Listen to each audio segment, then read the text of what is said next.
打樁聲、車聲。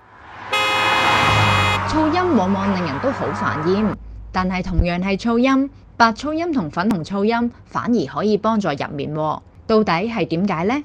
白噪音係一種單調而有規律嘅聲音，例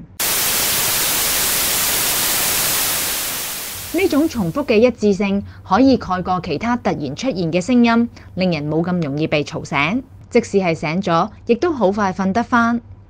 至於粉紅噪音，低頻段高，而高頻段係比較弱嘅，比起白噪音更加柔和，更加適合小朋友。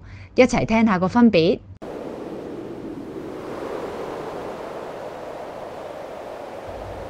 根據美國西北大學一項嘅研究顯示，聽住粉紅噪音瞓覺會增加深層睡眠嘅時數，同時增強記憶力。